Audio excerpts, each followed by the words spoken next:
አንተነኔ ውድ ገንዘቤ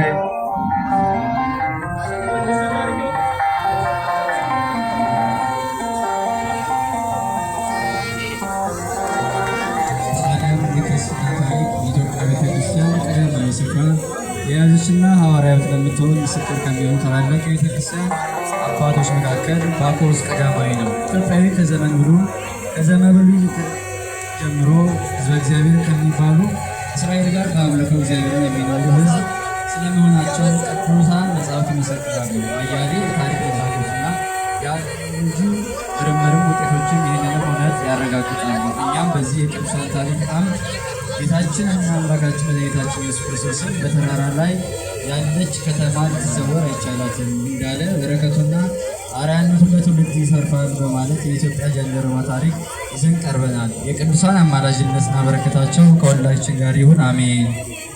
ከጥንት ጀምሮ ኢትዮጵያውያን እንደ እስራኤላውያን ልማድ በየዓመቱ ለበዓል ፋሲካ ወደ ኢየሩሳሌም ይመጡ ነበረ። ጃንደረባው ወደ ኢየሩሳሌም ሊሰግድ ይወጣ። ይህንን የአባቶች ስርዓትን መሰረት በማድረግ ነው። የዚህ ዘመን ጉዞ ከኢትዮጵያ ወደ ኢየሩሳሌም ለመድረስ 4049 መለስ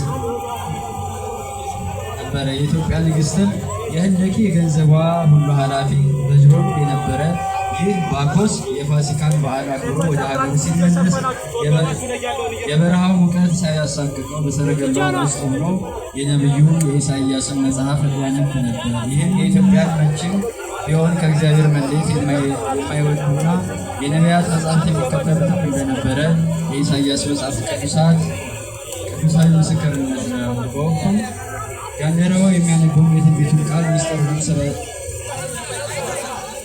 ስለረቀቀ የሰወረውንም መግለጥ ልማዱ የሆነ እግዚአብሔር ሐዋርያው ፊልጶስን ለጃንደረባው ለባኮስ ፊልጶስን እንደ በግ ወደ መታረዱ ተነዳ። የበግ ጥቦትን በሸላቾች ፊት ዝም እንደሚል እንዲሁ አፉን አልከፈተም።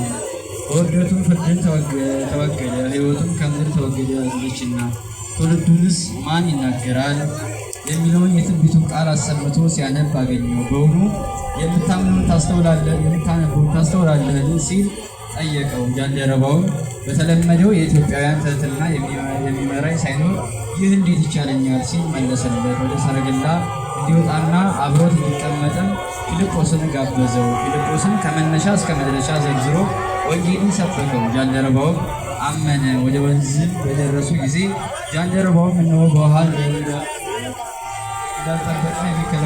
እንዳልጠምቅ የሚከለክለኝ ማን ነው ሲል ጠየቀ። ፊልጶስን በፍጹም ልብ ብታመን ተፈቅዶልሃል አለው። በዘመኑ ለብዙዎች ለማመን ያስቸገራቸውን ንጹሕነትን ያዘ። ኢየሱስ ክርስቶስን የእግዚአብሔር ልጅ እንደሆነ አመነ ሲል መሰከረ።